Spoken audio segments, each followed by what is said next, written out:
Naik apa ya? Yang galak.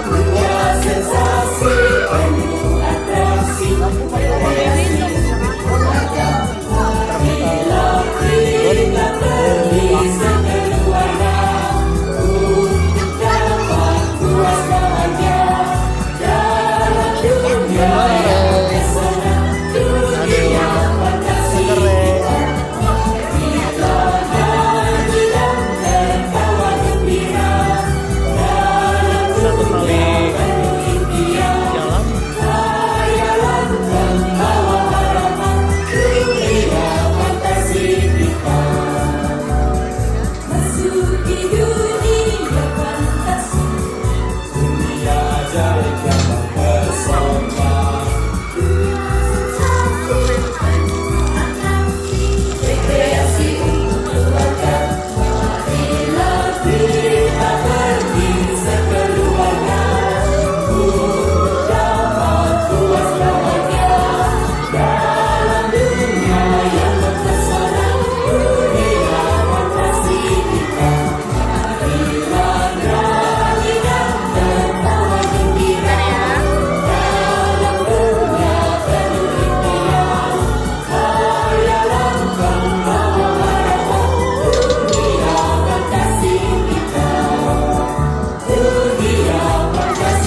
Surya tenggelam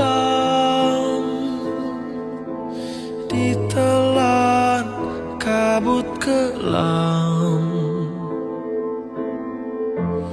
senja nan muram di hati remuk redam.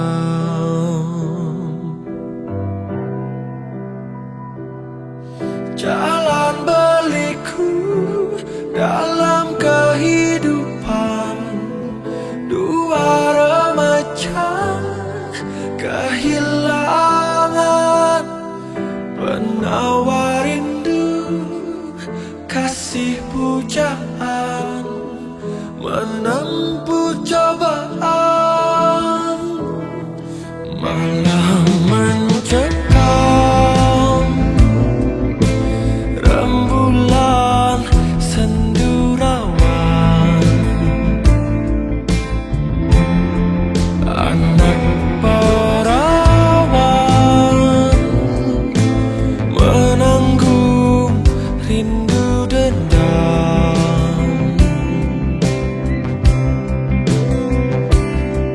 Jalan berliku dalam kehidupan dua remaja kehilangan penawar rindu, kasih pujaan menempuh cobaan.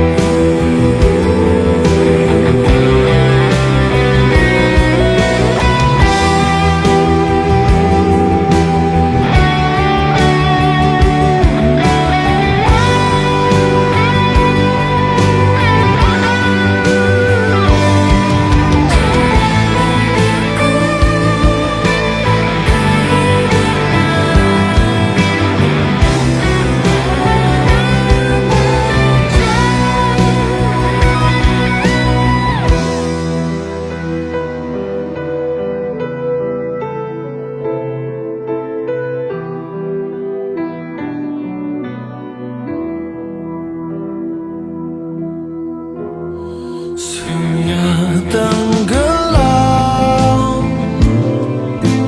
ditelan kabut kelam, senja nan muram di hati remuk redam.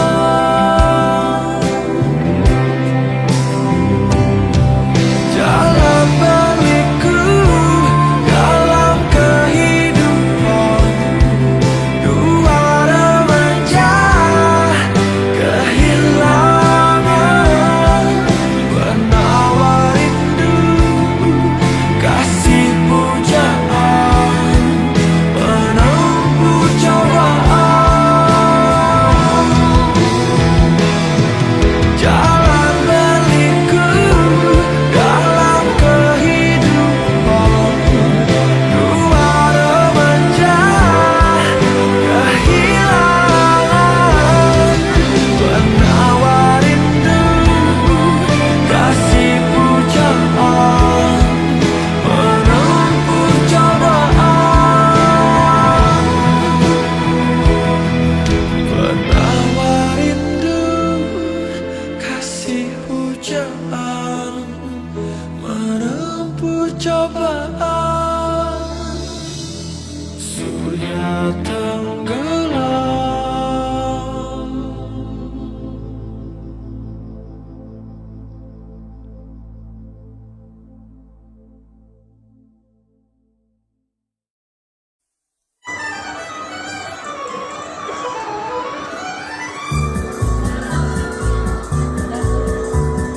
Masuk di dunia fantasi, dunia ajaib yang mempesona, dunia sensasi penuh atraksi, berkreasi beragam. Marilah kita pergi sekeluarga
Lagi re. 5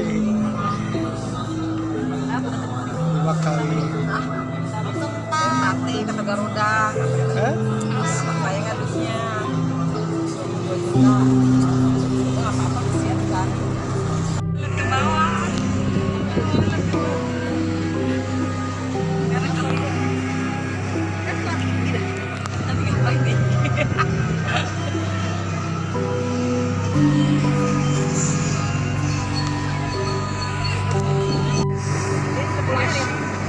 Lagi guys. Lagi guys. Aduh guys. Gue kan benar ada selasa. Kalau mau aliran. Iya, aliran ya parung gantung di luhur. Sampai malam beres. Hah?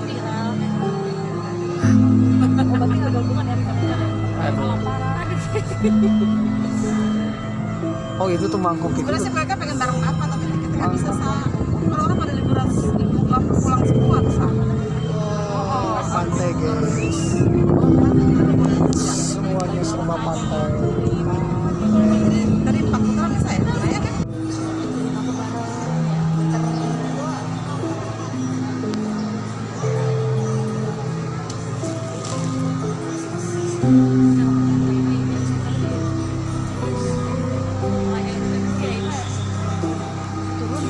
Sekali muter udah.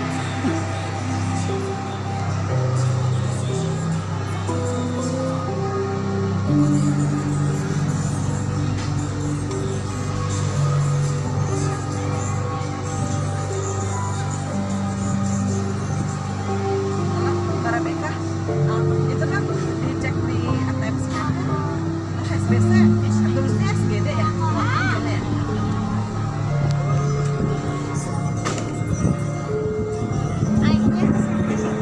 Oh, kayak IDR ya? Bukan. Yang mana kereta misteri? Oke guys, waduh. Aduh.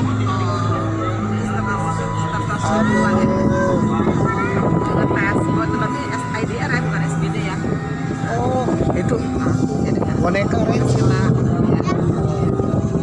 Boneka kayak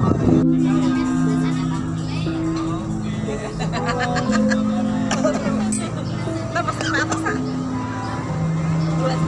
kita akan lihat lagi ya. Atas.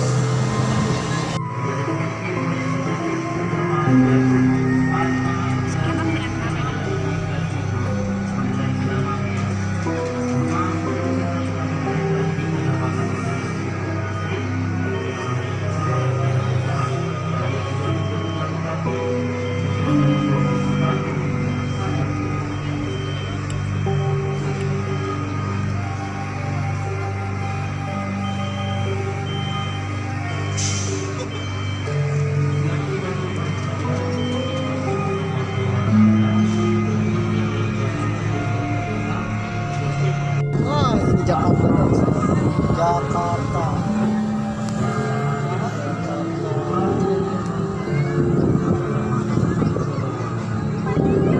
Waduh.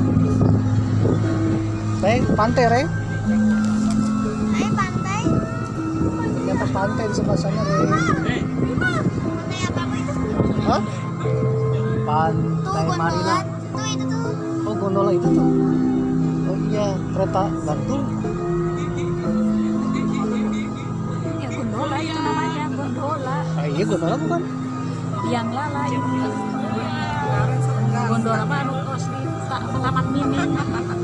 Eta kereta gantung ya. Gondola. Ternyata pantai. Tuh itu stadion tuh.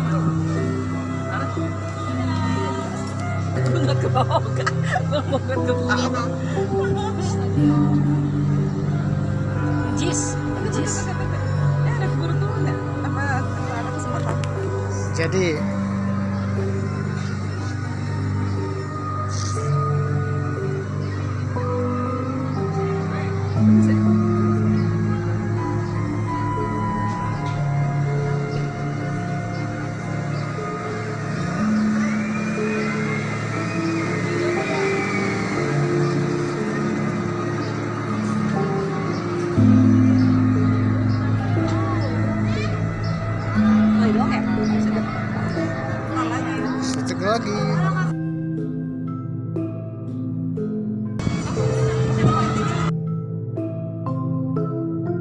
Assalamualaikum warahmatullahi wabarakatuh. Sampurasun. Apa kabar dulur-dulur baraya warga negara Indonesia?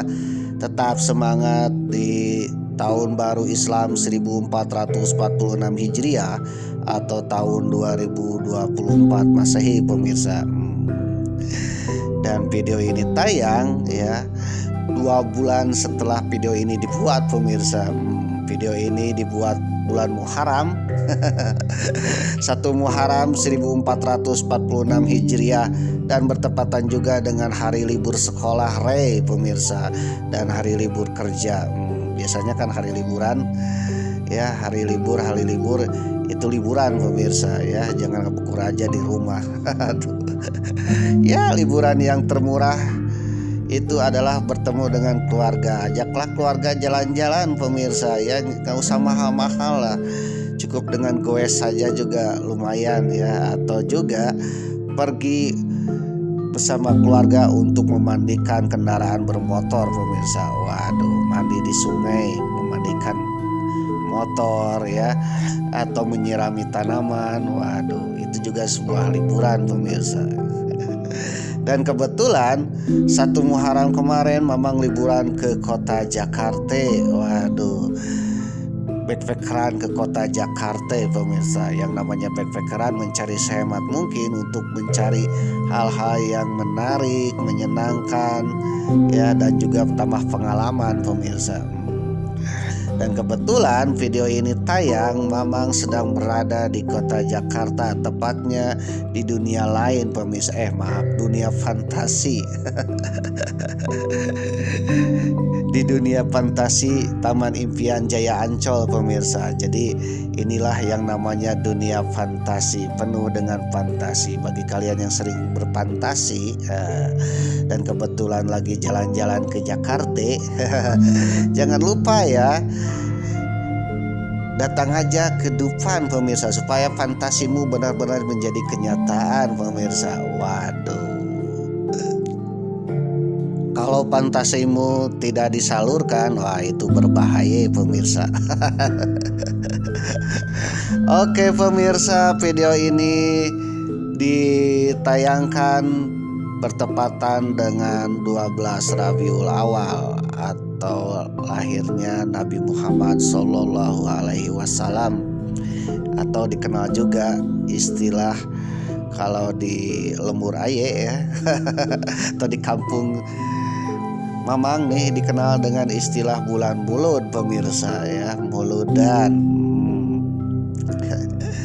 Mulud dan Rabiul Awal ya, Maulid Nabi. Nah, karena kelahiran Nabi itulah oleh orang Jawa atau orang Sunda ya, itu menjadi istilah 1 bulan dikenal dengan bulan Mulud pemirsa. Jadi artinya sudah 2 bulan berlalu dari pembuatan sampai tayang pemirsa. Dan juga kalau di Masehi itu tepatnya bulan September pemirsa 2024. Ini bulan-bulan ceria ya, September ceria. Gimana nih kabarnya? Apakah kalian tetap ceria ya atau bermurung dunia? Aduh, ceriahlah ya, karena bentar lagi akan ada pemilihan pilkada pemirsa ya, pemilihan kepala daerah. Mungkin di antara saudara-saudara, di tempat saudara-saudara sudah mendapatkan surat undangan dari KPU pemirsa ya, untuk mencoblos pemilihan kepala daerah. Waduh, dan juga sudah muncul calon-calon kepala daerah. Ya, bagi yang dapat surat undangan untuk pemilihan kepala daerah, ini adalah suatu kesempatan bagi kita semua untuk memilih siapa calon pemimpin daerah kita, untuk memimpin daerah kita, untuk kemajuan daerah kita pemirsa.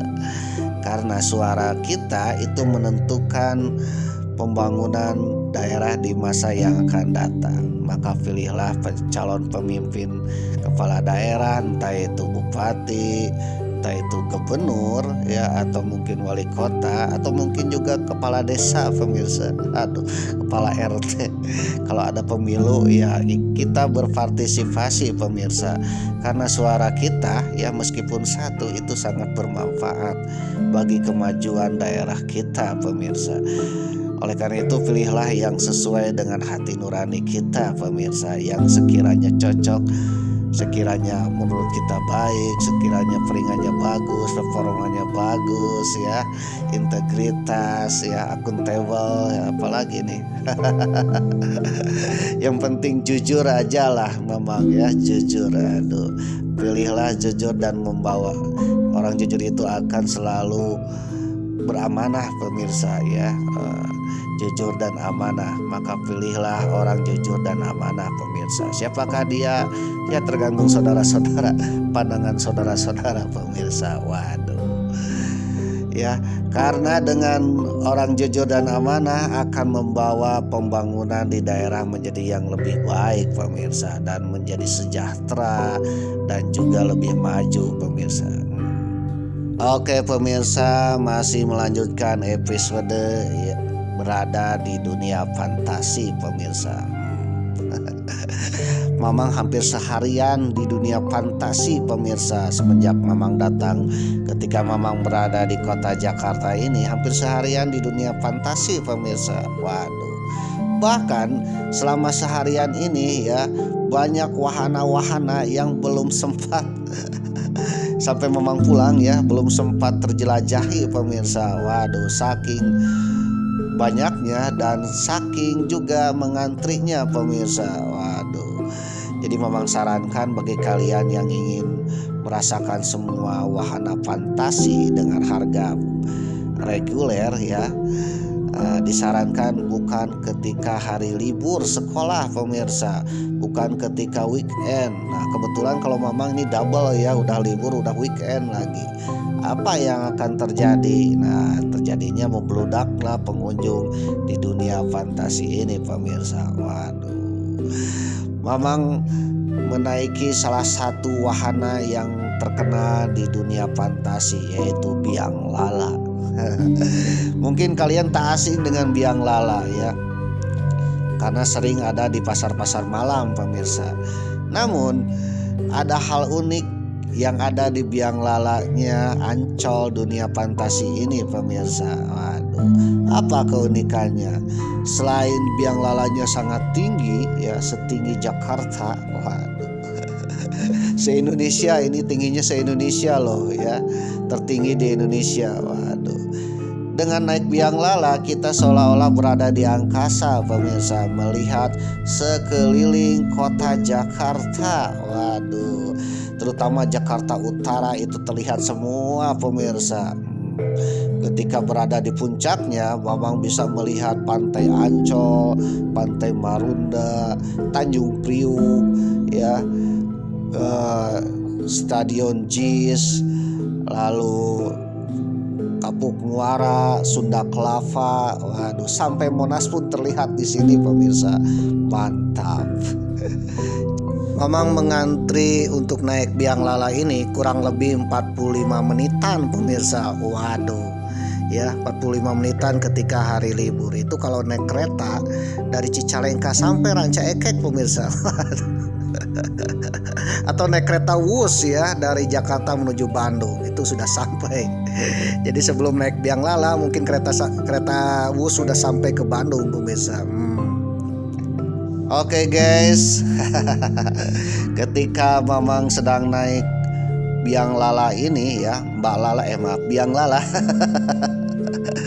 Ketika berada di puncaknya biang lala ini ya, Mamang melihat pembangunan kota Jakarta. Waduh, ini terlihat semuanya bangunan pemirsa. Waduh, Mamang pernah membaca beberapa literatur pemirsa tentang sejarah kota Jakarta, bahwa kota Jakarta ini kota yang rawan pemirsa. Rawan langganan banjir. Waduh, entah itu banjir dari selatan, dari pegunungan lewat Sungai Ciliwung, sungai besar yang ada di Jakarta, atau sungai-sungai yang lain. Juga banjir bisa datang dari laut pemirsa, yang dikenal dengan banjir rob ya, ketika bulan purnama air pasang menggenangi. Bahkan menurut para ahli, ini Jakarta semakin tahun semakin menurun pemirsa, turun tanah, bukan turun ranjang. Waduh. Setiap tahunnya turun 7 sampai 24 cm pemirsa. Sehingga permukaan laut itu lebih tinggi daripada daratan pemirsa. Jadi seolah-olah daratan Jakarta ini di bawah permukaan air laut. Ketika Mamang naik biang lala ini ya, terlihat ada tanggul-tanggul pemirsa antara laut dengan pantai. Ada bendungan-bendungan ya, ada tembok-tembok pembatas. Dan terlihat jelas di salah satu sudut biang lala, ternyata air laut itu lebih tinggi daripada daratan pemirsa. Waduh, gimana nih? Ada kemungkinan Jakarta akan tenggelam pemirsa. Tapi meskipun Jakarta ini kota yang rawan amblas dan mungkin beberapa tahun yang akan datang akan tenggelam, waduh, itu sudah diprediksi jauh-jauh hari pemirsa oleh pemerintah kolonial Belanda. Namun pemerintah kolonial Belanda kekeh membangun ibu kota Hindia Belandanya ada di Batavia atau sekarang Jakarta ini pemirsa. Kira-kira kenapa nih pemerintah Belanda membangun ibu kota yang sebenarnya udah tahu bahwa Jakarta ini kurang-kurang aman ya untuk dibuat kota. Kira-kira ada apakah ini? Dan satu hal lagi, bahwa kota Jakarta ini adalah tonggak sejarah berdirinya kekuasaan kolonial atau penjajahan Belanda pemirsa. Belanda bisa menjajah 350 tahun, kurang lebih 3,5 abadan, karena berhasil mendirikan ibu kotanya di Batavia. Dan itu dilakukan oleh seseorang ya, seorang Belanda yang menjadi pahlawan Belanda dan dibenci oleh orang pribumi pemirsa. Beliau dikenal dengan namanya Moerjangkung. Waduh, kenal nggak nih sama Moerjangkung? Gara-gara si Moerjangkung inilah maka Belanda berhasil menjajah Indonesia berabad-abad pemirsa, dan juga mendirikan ibu kota yang dikenal dengan Batavia dan kelak menjadi kota Jakarta yang metropolitan ini. Ya, seandainya kalau Moerjangkung tidak membangun Batavia, mungkin kota Jakarta saat ini hanya sekelas kota biasa atau mungkin perkampungan biasa pemirsa. Karena setelah Moerjangkung membangun Batavia, ternyata ibu kota Hindia Belanda ada di Batavia, dan kelak diteruskan juga ibu kota Batavianya menjadi kota Jakarta, ibu kota Republik Indonesia. Sebelum kelak ibu kota Republik Indonesia pindah ke IKN Nusantara di Kalimantan Timur pemirsa. Oke pemirsa, meskipun kota Jakarta rawan bencana, terutama bencana banjir, bahkan ada yang bilang tak cocok untuk dijadikan pembangunan. Toh banyak bangsa, banyak kerajaan yang ingin menguasai wilayah kota Jakarta ini pemirsa. Tercatat banyak kerajaan-kerajaan termasuk bangsa Eropa yang berdagang ke Nusantara ingin menguasai wilayah pelabuhan yang ada di Jakarta. Itu Jakarta ini merupakan rawa-rawa pemirsa yang tak cocok untuk pembangunan apapun pemirsa.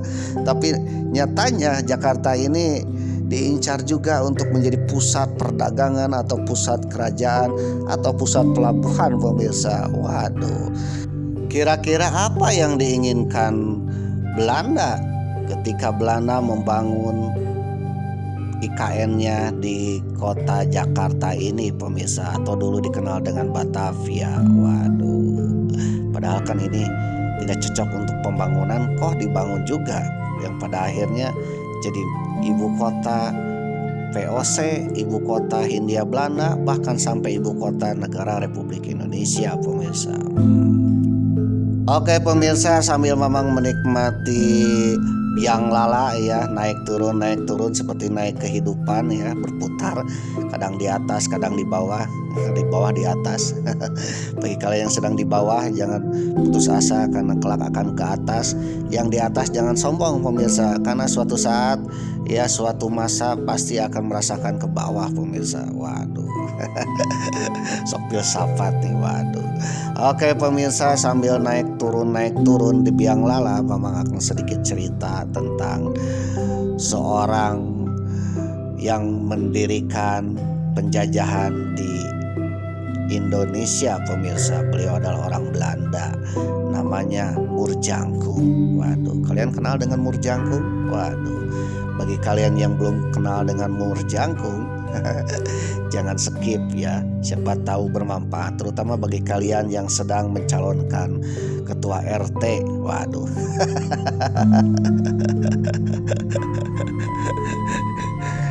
Bagi kalian yang membosankan terlalu panjang ya, memang simpel aja, skip aja pemirsa. Kalau terlalu membosankan ya nggak usah diperpanjang, simpel dengan Mamang. Karena yang namanya kuota internet itu tidak tercover oleh BPJS dan BLT pemirsa. Waduh. Oke pemirsa, ternyata Belanda bisa berkuasa dan menjajah Indonesia ya, dari Sabang sampai Merauke, itu berkat Moerjangkung ini pemirsa. Dan Moerjangkung ini berhasil menguasai Nusantara karena mendirikan dan menguasai wilayah Jakarta ini pemirsa. Waduh, ada yang bilang menguasai Jakarta itu bisa menguasai Nusantara pemirsa, dan itu terbukti oleh Moerjangkung ini pemirsa. Jadi Moerjangkung ini adalah orang Belanda yang berhasil mendirikan penjajahan ya di Indonesia. Moerjangkung ini bernama Jan Pieterszoon Koen. Aduh, mungkin kalian pernah dengar ya, Zevi Koen atau dikenal dengan Jan Pieterszoon Koen. Dan orang pribumi bilang namanya Moerjangkung. Kenapa disebut Moerjangkung? Karena orangnya tinggi kurus ya, tinggi kurus, udah kurus tinggi lagi. Dan juga orang ini sangat tegas dan juga agak-agak kejam pemirsa. Waduh, agak ditakuti oleh bangsa Indonesia waktu itu. Bagi orang Belanda sendiri, Moerjangkung ini adalah seorang pahlawan karena berhasil mendirikan koloninya atau penjajahannya di Indonesia. Waduh, dan mendirikan kota yang megah dikenal dengan Batavia atau sekarang yang dikenal dengan kota Jakarta ini pemirsa. Kota Jakarta bisa semegah ini ya, mungkin secara tidak langsungnya harus berterima kasih pada Moerjangkung ini pemirsa. Waduh, meskipun dia orang penjajah. Waduh, seandainya Moerjangkung tidak mendirikan kota Batavia ini, mungkin tidak akan ada kota Jakarta, atau mungkin kota Jakarta yang statusnya bukan kota metropolitan ya, statusnya mungkin hanya kota-kota besar biasa atau kota-kota biasa yang ada di Indonesia ini pemirsa. Berkat Moerjangkung inilah kota Batavia didirikan, dan berkat Moerjangkung Belanda berhasil lambat laun menguasai seluruh wilayah Indonesia dan mendirikan koloninya pemirsa. Jadi yang menjadi pertanyaan ya, siapa yang bertanggung jawab menjajah Indonesia? Inilah orangnya ya, Moerjangkung ini. Kalau Moerjangkung ini tidak pintar, mungkin kita tidak akan pernah dijajah oleh Belanda pemirsa. Karena kepintaran Moerjangkung inilah maka kita dijajah oleh orang Belanda pemirsa. Waduh, Belanda yang penduduk sedikit bisa menjajah berkat orang ini pemirsa. Saking berjasanya Moerjangkung ini atau Jan Pieterszoon Koen yang berhasil membuat koloni atau menjajah Indonesia atas nama Belanda, oleh pemerintah Belanda membangun 2 patung pemirsa ya, patung Zevekun, yang satu di kota Hon, Belanda, yang satu lagi di kota Batavia. Zevekun atau dikenal dengan Jan Pieterszoon Koen, atau orang Jawa bilang ya, orang Indonesia bilang, orang lokal, orang Sunda bilang bernama Mur Jangkung ya, seperti mur ya. Paut. Aduh. Karena saking kurus tingginya dan galak lagi. Waduh. Nah, Mur Jangkung ini dipanggil oleh orang Jawa, orang Sunda, dan orang-orang pribumi, pemirsa. Beliau adalah pendiri kota Batavia, cikal bakal kota Jakarta sekarang ya, dibangun di atas rawa-rawa yang tidak penting menjadi penting, pemirsa. Waduh. Dan juga cikal bakal pondasi penjajahan Belanda di Indonesia, pemirsa. Oleh karena itu Belanda sangat berterima kasih pada J.P. Koen ya, berhasil menjajah Indonesia selama 3,5 abad, sehingga sumber daya alam ya, kekayaan alam dikuras untuk kepentingan Belanda, sehingga Belanda menjadi negara kaya berkat usaha J.P. Koen ini, pemirsa. Tapi bagi kita ini adalah awal mula penjajahan. Waduh, berkat si bapak inilah kita dijajah, pemirsa. Untuk mengenang Jan Pieterszoon Koen, pemerintah kolonial Belanda membangun patungnya pada tahun 1869. Tahun itu bertepatan dengan 250 tahun usia kota Batavia atau kota Jakarta sekarang. Patung ini didirikan oleh Gubernur Jenderal Pieter Meijer tahun 1800 yang menjabat 1866 sampai 1872. Patung Zevekun yang berdiri dengan angkuh sambil menunjuk jari telunjuknya dengan motonya yang dikenal Desperate Niet, pantang berputus asa. Waduh. Dan menjadikan moto ini adalah moto kota Batavia saat itu, pemirsa ya, bukan Jakarta Raya. Waduh. Setelah berdiri selama 74 tahun di depan Gedung Putih yang kini menjadi kantor Menko Perekonomian di Lapangan Banteng, patung dan tembaga ini pun digusur dan dihancurkan. Patung itu lenyap pada 7 Maret 1943 saat pendudukan Jepang. Jadi patung ini didirikan di depan Gedung Menko Perekonomian, atau tepatnya di tengah-tengah Lapangan Banteng, pemirsa sekarang. Tetapi tanggal 7 Maret 1943 saat Jepang menguasai Indonesia itu diturunkan, pemirsa ya. Rakyat berbondong-bondong menurunkannya, menggulingkan patung tersebut. Karena patung tersebut merupakan simbol-simbol penjajahan Belanda, pemirsa. Berkat orang inilah kita dijajah, pemirsa. Oleh karena itu warga Indonesia saat Belanda kalah itu langsung diturunkan patung ini. Untuk menghapus bekas-bekas kolonial Belanda, saat itu semua yang berbau Belanda dan wangi-wangi Belanda dihancurkan, termasuk patung Zevekun, kata sejarawan J.J. Rizal kepada merdeka.com.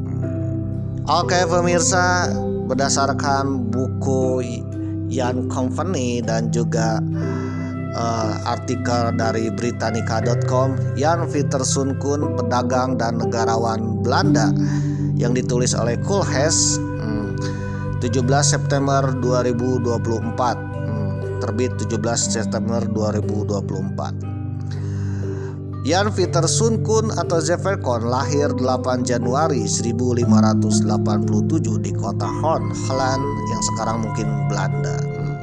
Meninggal 21 September 1629 di Batavia, Hindia Belanda. J.P. Koen merupakan pendiri utama perusahaan dagang Hindia Timur atau dikenal dengan POZ ya, sebagai Gubernur Jenderal keempat ya Hindia Belanda. Ia mendirikan serangkaian pos berbenteng di kepulauan Indonesia, mengusir Portugis dan mencegah penetrasi Inggris.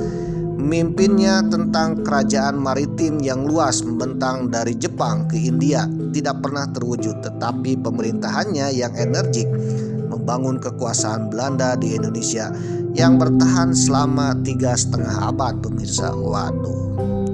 Profilnya, Zevekun dibesarkan dalam lingkungan Calvinis yang ketat. Ia menerima pelatihan pedagang dari sebuah perusahaan pelmis di Roma. Dan pada tahun 1607 ia berlayar ke Indonesia dengan armadanya Peter Verhoeven dengan asisten pedagang dari United East India Company. Secara informal disebut perusahaan Hindia Timur Belanda atau dikenal dengan POC, yang telah menerima hak eksklusif dari pemerintah Belanda atau dikenal dengan hak oktroy. Jadi hak oktroy ini mempunyai hak-hak istimewa yang diberikan oleh pemerintah Belanda kepada POC. Di antaranya POC bisa mendirikan sebuah perdagangan, mendirikan benteng, mengadakan perjanjian, membuat mata uang sendiri, ya, bahkan juga mempunyai tentara sendiri, pemirsa. Waduh. Oke pemirsa, dengan mempunyai hak istimewa tersebut, POC seolah-olah seperti negara, pemirsa, ya. Padahal itu adalah perusahaan dagang yang mirip-mirip negara, mempunyai hak istimewa, diantaranya menyetak mata uang sendiri, ya, lalu memiliki tentara sendiri, waduh, dan bisa kerjasama dengan kerajaan-kerajaan di Nusantara, pemirsa, dan kerajaan-kerajaan dan juga bangsa-bangsa lain, ya, mirip-mirip sebuah negara. Oleh karena itu POC ini adalah perusahaan dagang milik Belanda, menjadi tangan kepanjangan Belanda untuk menguasai dan menjajah wilayah Nusantara ini, pemirsa. Dalam perjalanannya bersama Peter Verhoeven dan 50 anak buah kapalnya terbunuh selama negosiasi dengan para kepala suku di Kepulauan Banda. Sekembalinya ke Belanda pada tahun 1610, ya, Zevekun menyerahkan laporan penting tentang kemungkinan perdagangan di Asia Tenggara kepada para direktur perusahaan atau dikenal dengan Seven Herentin, yaitu komisaris perusahaan VOC. Sebagai hasil dari laporan ini, ia kembali dikirim ke luar negeri lagi pada tahun 1612 dengan pangkat kepala pedagang. Pada bulan Agustus 1613, setelah perjalanan ke Kepulauan Rempah-Rempah yaitu Maluku, ia diangkat menjadi kepala pos perusahaan di Banten di Pulau Jawa. Dan pada bulan November 1614 ia juga menjadi Direktur Jenderal Pedagang Perusahaan di Asia, atau tepatnya kepala cabang perusahaan dagang di Asia, pemirsa. Sebagai seorang pedagang dan penganut Kristen Calvinis, Kun yakin akan perlunya penegakan yang ketat terhadap kontrak-kontrak yang dibuat dengan para penguasa Asia. Ia sering membantu para pangeran Indonesia, pangeran Nusantara yang sedang berperang, pemirsa. Nah, politik divide et impera atau adu domba sudah muncul pada masa Kun, ya. Kun sering membantu para orang-orang kerajaan-kerajaan, ya, pribumi yang sedang berkonflik, pemirsa. Dengan bantuan itulah kelak kalau memenangkan itu minta imbalan, pemirsa. Waduh. Dan setelah minta imbalan, ya, yang dibantu pun kelak akan disingkirkan juga. Waduh. Dan juga melawan kekuatan-kekuatan Eropa lainnya yang sedang berlayar, ya, hilir mudik. Jadi pada saat itu yang berdagang di Indonesia itu bukan orang Belanda saja, tetapi juga dari Inggris, dari Portugis, dari Spanyol, dan ketiganya itu adalah musuh Belanda saat itu, pemirsa. Apalagi dengan Spanyol. Dan itu adalah tugas penting Kun, ya. Kun itu harus menghadapi orang Eropa yang sedang bersaing di Nusantara dan juga dengan kerajaan-kerajaan yang ada di Nusantara ini. Pada masa Kun, investasi militer, ya, pembangunan militer dan angkatan laut itu sangat besar. Padahal ini adalah sebuah perusahaan, pemirsa. Waduh. Secara bertahap pembangunan kapal-kapal dagang, kapal-kapal perang, dan juga tentara-tentara bayaran POC, ya, itu dibangun pada masa Kun untuk menyaingi kekuatan Eropa lain yang sedang berdagang di Nusantara dan juga kerajaan-kerajaan pribumi, pemirsa. Waduh. Akhirnya secara bertahap memperoleh kendali atas perdagangan rempah-rempah yang kaya di daerah tersebut. Nah, pada saat itu Kun ditugaskan sebagai pos POC di Banten tahun 1614 dan 1618. Kun juga memperoleh monopoli cengkeh di Maluku dan monopoli pala di Kepulauan Banda. Ketika Sultan Banten menolak upayanya untuk mengendalikan perdagangan lada hitam, Kun harus memindahkan kantor posnya, pos POC-nya dari Banten ke Jakarta. Waduh, atau dikenal pada masa itu Jayakarta. Nah, kota Jayakarta ini oleh orang Belanda disebut juga dengan Jakarta karena orang Belanda itu sulit menghafal lapat Jayakarta, jadi Jakarta, pemirsa. Nah, ketika pindah ke Jayakarta atau Jakarta sekarang, itu Jakarta itu rawa-rawa, pemirsa. Waduh, tetapi Kun membangun kantornya di sana. Dan ternyata tantangannya ada di sana. Ternyata Jayakarta pada saat itu adalah pelabuhan bebas. Jadi pedagang Eropa manapun bisa berdagang di sini dan mendirikan benteng atau mendirikan kantornya, pemirsa. Dan Jayakarta saat itu diperintahkan oleh Pangeran Jayakarta, yaitu penguasa otonom dari Kesultanan Banten, pemirsa. Waduh. Dan ini tantangannya adalah adanya rivalnya, ya, yaitu kantor Inggris di Jayakarta. Waduh. Lalu pemerintah Belanda pun mengangkat Zevenkoen sebagai Gubernur Jenderal VOC, perusahaan dagang VOC. Harry Seventeen atau komisaris besar VOC yang ada di Amsterdam, Belanda itu tiba-tiba mengangkat Zevenkoen karena melihat sepak terjang Zevenkoen, ya, untuk kemajuan bangsa Belanda, pemirsa. Baru saja dilantik menjadi Gubernur Jenderal VOC, tiba-tiba perusahaan dagangnya, ya, mendapat ancaman dari armada Inggris, pemirsa, ya, perusahaan dagang Inggris EIC, pemirsa. Waduh. Pada saat itu Inggris dengan Belanda itu mulai memburuk, terutama dalam hal rempah-rempah, saling rebutan rempah-rempah. Pada akhir tahun 1618, pasukan Inggris dengan armada yang dipimpin oleh Sir Thomas Dale tiba di Jakarta dan mencoba membangun benteng di sana. Akhirnya terjadi pertempuran hebat, ya, antara POC Belanda yang mempertahankan kantor dagangnya di Jakarta dan juga pasukan Inggris yang sedang ingin merebut Jakarta, pemirsa. Waduh. Akhirnya pertempuran pun terjadi, pemirsa. Ketika Belanda sedang berjibaku mempertahankan bentengnya, mempertahankan kantor posnya di Jakarta, Zevenkoen, ya, diam-diam pergi ke Ambon untuk meminta bantuan di markas besarnya di Ambon, pemirsa. Jadi pada saat itu markas besar VOC masih di Ambon. Ketika pertempuran laut dengan Inggris yang tidak meyakinkan terjadi di mana Kun hanya memiliki beberapa kapal yang siap digunakan, dan kapal-kapal ini syarat dengan barang dagangan berharga.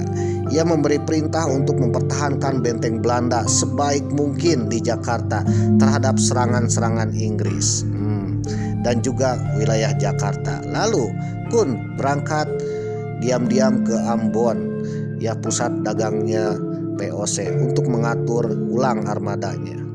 Akhirnya Zevenkoen pun, ya, membangun armadanya yang kuat di Ambon, lalu mengirimkannya ke Jakarta. Waduh, sekembalinya ke Jakarta pada akhir Mei, ia mendapati situasi yang berubah total. Waduh, pada bulan Februari Sultan Banten tiba-tiba mengalahkan pengikutnya di Jayakarta, ya. Pangeran Jayakarta pun tunduk kepada Banten dan pasukan Inggris hengkang dari Jakarta. Waduh.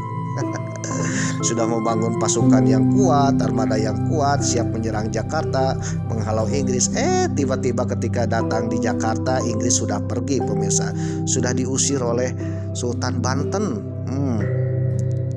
Karena sudah siap perang, ya, dan Inggris sudah tidak ada, akhirnya kepalang basah, Zevenkoen pun menyerang kota Jayakarta. Waduh, Kun memaksa Banten keluar dari Jakarta atau Jayakarta pada tanggal 30 Mei, ya terjadilah pertempuran dan mengusir tentara Banten, pemirsa. Waduh, setelah terusir tentara Banten dan Pangeran Jayakarta ditangkap, akhirnya kota Jayakarta pun dibakar. Waduh, dan dibangun ulang. Waduh, pada tanggal 30 Mei pasukan Zepekun membakar kota dan mendirikan sebuah kota baru di atas reruntuhannya dengan bergaya arsitektur ala-ala Eropa. Ia kemudian memberi perintah untuk mengejar armada Inggris. Waduh, setelah dikuasai Jakarta lalu diperintahkan kapal-kapalnya mengejar armada Inggris. Takutnya armada Inggris datang lagi, pemirsa. Dilansir dari artikel historia.id dengan judul artikel Batavia selain Jakarta. Batavia yang kini Jakarta tak hanya di Hindia Belanda, di New York, Amerika Serikat juga ada Batavia, sama-sama terkait Belanda.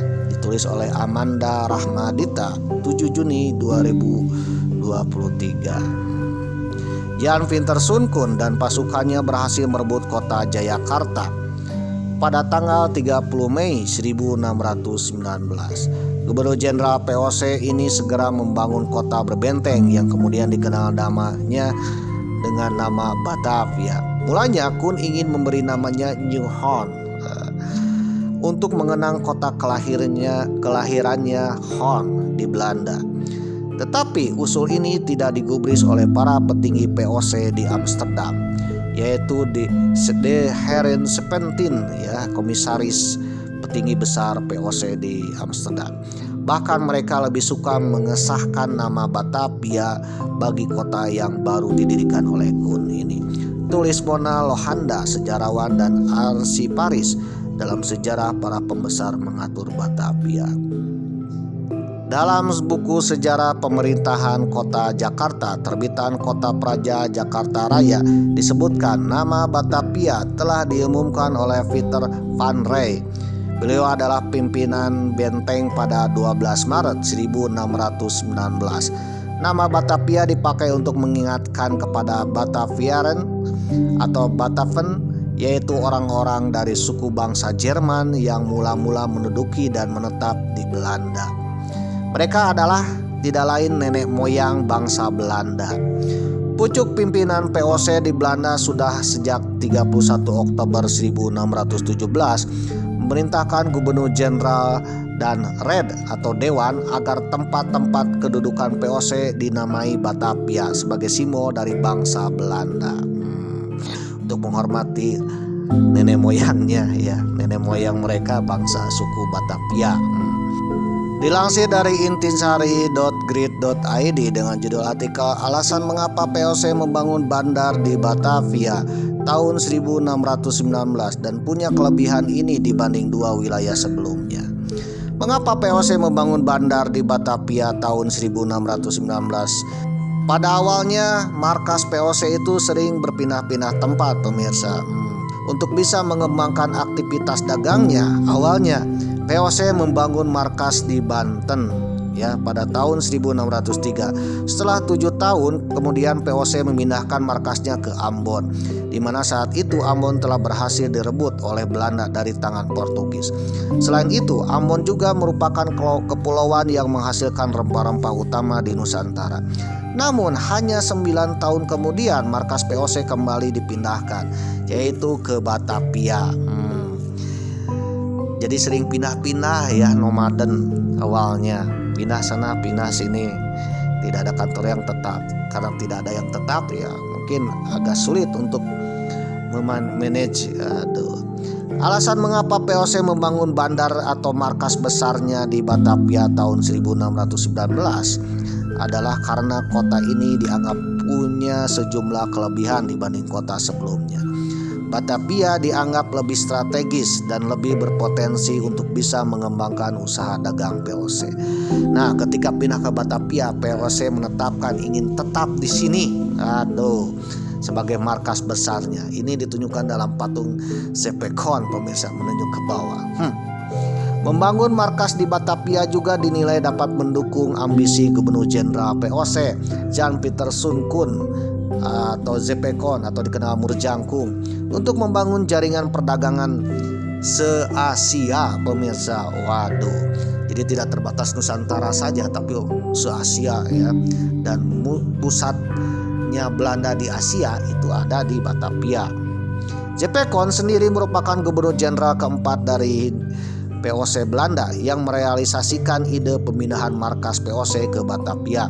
Sementara itu, sosok yang awalnya menggagas pemindahan tersebut adalah gubernur jenderal pertama POC, Peter Booth, memerintahkan tahun 1610-1614. Ambon, kota yang menjadi markas POC, sebelumnya dinilai kurang mendukung ambisinya tersebut.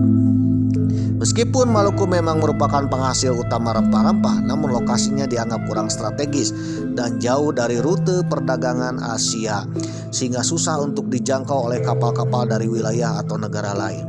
Jadi memang jangkauan POC itu bukan Nusantara saja ya, tetapi se-Asia sampai ke daratan Cina, Jepang juga ya, Taiwan, Filipina. Waduh, dan ternyata letak yang strategis ya itulah di kota Jakarta atau dulu dikenal dengan Batavia. Kelebihan lainnya yang dimiliki Batavia adalah karena kota ini berdekatan dengan Selat Malaka dan Selat Sunda. Jadi hal itu dapat membuat POC lebih mudah untuk berelasi dengan pelabuhan-pelabuhan besar seperti Banten, Cirebon, Aceh, dan kawasan Malaya. Lalu juga Batavia kalau ingin mengirimkan barang dagangannya langsung ke Eropa, ya tinggal langsung ke Selat Malaka, langsung Samudra Hindia, langsung Tanjung Harapan, dan langsung ke negeri Belanda. Batavia yang sudah eksis menjadi salah satu pusat perdagangan paling sibuk di Jawa Barat sejak lama, tepatnya sekitar tahun 1570-an, juga menjadi alasan dipilihnya tempat ini sebagai markas POC. Sebelum Belanda menginjakkan kaki di Batavia atau Jakarta, itu Jakarta sudah terkenal ke mancanegara ya sejak zaman dahulu. Banyak para pedagang dari Cina, India, Jepang, Melayu, dan juga Kepulauan Nusantara yang singgah di Jakarta atau Batavia. Oleh karena itu jangan heran kalau di Jakarta itu bahasanya bahasa Melayu ya, lingua franca, atau orang Betawi mirip-mirip dengan bahasa Melayu. Mungkin awalnya dari sini ya, dari perdagangan. Karena Jakarta baik itu pada masa Sunda Kelapa atau Jayakarta itu menjadi pelabuhan bebas. Jadi artinya siapapun boleh berdagang di sini tanpa ada intervensi politik pemirsa. Oleh karena itu POC melihat nih, ternyata pusatnya Nusantara itu bukan dari Malaka atau dari kota lain, tapi disinilah ya, di Jakarta inilah. Oleh karena itu POC pada masa J.P. Kon itu memindahkan kekuasaannya ke Batavia. Pada akhirnya Batavia yang tadinya rawa-rawa, yang tadinya hanya benteng kecil, berubah ya seiring zaman menjadi kota besar metropolitan pemirsa. Ya mungkin seandainya tidak ada J.P. Kon, kita akan melihat kota Jakarta saat ini mungkin agak lain ya. Mungkin tak sebesar sekarang pemirsa. Ya, sejak J.P. Kon, Jakarta atau Batavia menjadi sebuah ibu kota sehingga sampai saat ini sebelum pindah ke IKN Nusantara di Kalimantan Timur pemirsa. Nah, dari Jakarta atau dari Batavia ini juga ya, para petinggi Belanda mulai mengincar daerah-daerah lain pemirsa, dan mulai menyatukan daerah-daerah lain di bawah kekuasaan Belanda pemirsa. Jadi dengan titik Jakarta inilah ya, maka Belanda mulai menjajah wilayah-wilayah lain. Lambat laun selama 3,5 abad, akhirnya wilayah dari Sabang sampai Merauke itulah wilayah yang dikuasai oleh Belanda pemirsa. Oke pemirsa, awalnya Belanda tak ingin menjajah Indonesia pemirsa, tetapi ingin menguasai pusat-pusat perdagangan saja, pusat-pusat pelabuhan yang strategis untuk menghasilkan keuntungan. Tetapi lambat laun setelah J.P. Kon mendirikan ibu kotanya di Batavia, ibu kota VOC, J.P. Kon dan juga gubernur jenderal selanjutnya itu terpikirkan untuk menguasai suatu kerajaan supaya mendapatkan keuntungan yang lebih besar pemirsa. Nah, semenjak berdirinya ibu kota di Batavia, maka kekuasaan Belanda sudah mulai berubah, ingin menjajah seluruh Nusantara. Pemirsa, lambat laun kerajaan-kerajaan di Nusantara, wilayah-wilayah di Nusantara, tepatnya di wilayah Indonesia dari Sabang sampai Merauke, mulai dijajah oleh Belanda. Pemirsa, jadi yang mengakibatkan terjadinya penjajahan ini nih orangnya ya, gara-gara si ini nih, si Murjangkung ini pemirsa. Waduh,